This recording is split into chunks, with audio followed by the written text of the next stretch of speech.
Seja bem-vindo ao curso Microbiologista, conhecendo HPV, suas doenças e vacinas, da plataforma Mais IFMG. Eu me chamo Lucas, possuo formação em Bioquímica, com experiência em Virologia e Biologia Molecular. Eu serei seu professor nesse curso.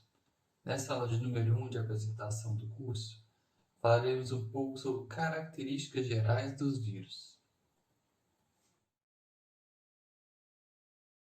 Gostaria de começar falando sobre as células.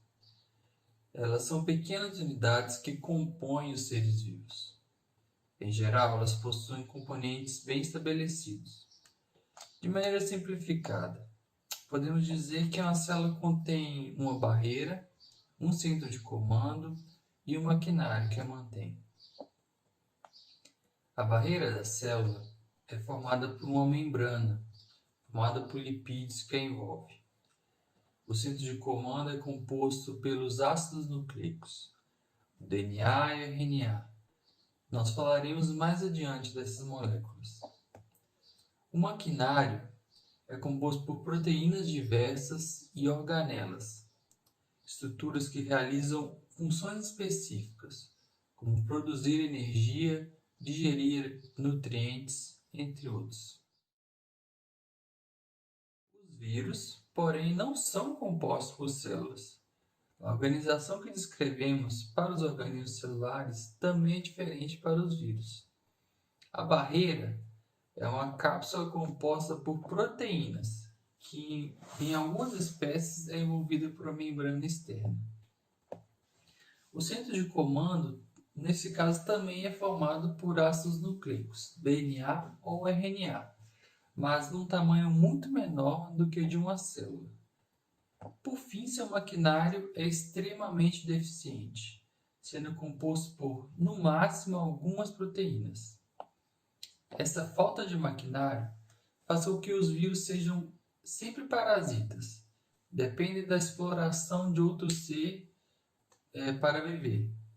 Eles invadem e manipulam o maquinário de uma célula para trabalhar em benefício do vírus.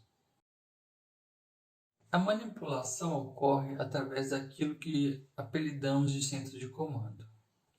O DNA e o RNA humanos contêm informações que comandam a célula.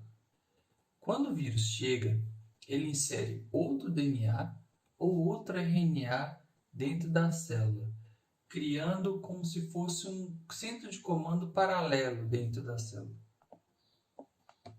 Este novo centro de comando direciona a produção de um novo maquinário, proteínas que vão beneficiar o vírus e não a célula. Em geral, os ácidos nucleicos não possuem grandes diferenças entre as espécies. Então, o DNA de um vírus é muito parecido com o DNA de uma célula humana, por exemplo. Com isso, as proteínas que leem o DNA e, a partir dele, produzem um maquinário, não conseguem diferenciar se está trabalhando para o centro de comando da célula ou para o centro de comando paralelo estabelecido pela invasão do vírus. Com a produção das proteínas de interesse do vírus, ele é capaz de reproduzir. Posteriormente, suas cópias saem da célula e são capazes de gerar novas infecções.